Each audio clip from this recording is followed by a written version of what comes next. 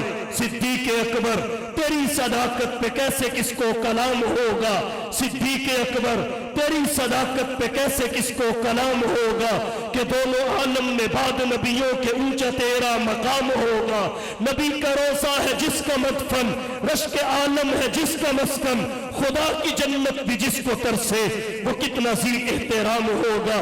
فرمایا لیلاً اسرا بعبدہ لیلاً، یہاں ایک بات علماء عربیت اور ذکر کرتے ہیں کہ لفظ اسرا کے اندر رات کا معنی شامل ہے، لیکن پھر اللہ نے الگ سے لیلاً ذکر فرمایا۔ اس کی حکمت کیا ہے؟ اس کی حکمت یہ ہے اسرا میں وہ رات کا معنی شامل ہے لیکن اس میں رات کی تبعیض کا ذکر نہیں ہے۔ اللہ نے صراحت کے ساتھ لیلاً علیحدہ ذکر کیا، نکرہ ذکر کیا۔ اس کی تنوین نے بتایا رات کو ضرور گئے ہیں پر رات ساری لگی نہیں ہے۔ التنوین للتقلیل والتبعیض، دن چڑھنے سے پہلے محمد مصطفیٰ واپس آ گئے۔ اسرا بعبدہ لیلا من المسجد الحرام الى المسجد الاقصی، مسجد حرام سے ام ہانی کے گھر سے آپ تشریف لے گئے۔ اسماء الرجال کے ماہرین نے لکھا ہے ام ہانی حضرت علی کی سگی بہن تھی، ان کا نام فاختہ ہے، حضور کی چچا زاد بہن تھی۔ ان کے گھر سے معراج کے سفر کا آغاز ہوا اور حضور صلی اللہ علیہ وسلم متعدد مشاہدات کے بعد بیت المقدس پہنچے، انبیاء کی امامت کروائی اور پھر یہاں سے اگلے مرحلہ کا آغاز ہوا۔ بہت ساری باتیں چھوڑ رہا ہوں اختصار کے پیش نظر۔ انبیاء کی امامت کے بعد سیڑھی کے ذریعے حضور کو پہلے آسمان پہ پہنچایا گیا۔ جب آپ پہلے آسمان پہ پہنچے تو آپ کا آدم نے استقبال کیا، دوسرے آسمان پہ پہنچے عیسیٰ نے استقبال کیا، تیسرے آسمان پہ پہنچے یوسف نے استقبال کیا، چوتھے آسمان پہ پہنچے ادریس نے استقبال کیا، پانچویں آسمان پہ پہنچے ہارون نے استقبال کیا، چھٹے آسمان پہ پہنچے موسیٰ نے استقبال کیا، ساتویں آسمان پہ پہنچے ابراہیم نے استقبال کیا۔ سبع سماوات کے بعد سدرۃ المنتہا، سدرۃ المنتہا کے پاس جنت المأویٰ ہے، عند سدرۃ المنتہا عندہا جنت المأویٰ، آپ جنت المأویٰ میں گئے۔ بخاری کی روایت کے مطابق حضرت عمر بن خطاب رضی اللہ تعالی عنہ کے محل کو دیکھا، حضور پہ جہنم پیش کی گئی۔ پھر آپ یہاں سے آگے بڑھے، جب آپ سدرہ سے آگے بڑھے شفاء الصدور میں حضرت عبداللہ بن عباس رضی اللہ تعالی عنہ سے ایک طویل روایت آتی ہے جس کا کچھ حصہ حکیم الامت مجدد الدین والملت حضرت مولانا اشرف علی صاحب تھانوی رحمت اللہ علیہ نے نشر الطیب فی ذکر النبی الحبیب میں ذکر کیا۔ حضور فرماتے ہیں میں سدرہ سے آگے بڑھا، مجھے 70,000 حجابات طے کروائے گئے، کوئی ایک دوسرے جیسا نہیں تھا۔ میں جب اکیلا آگے بڑھا مجھے آوازیں آنا بھی بند ہو گئی، مجھے وحشت محسوس ہوئی تو مجھے ابو بکر کے لہجے میں ایک آواز آئی کہ رک جائیے، آپ کا رب صلاۃ میں مشغول ہے۔ حضرت تھانوی رحمت اللہ علیہ فرماتے ہیں حضور فرماتے ہیں مجھے دو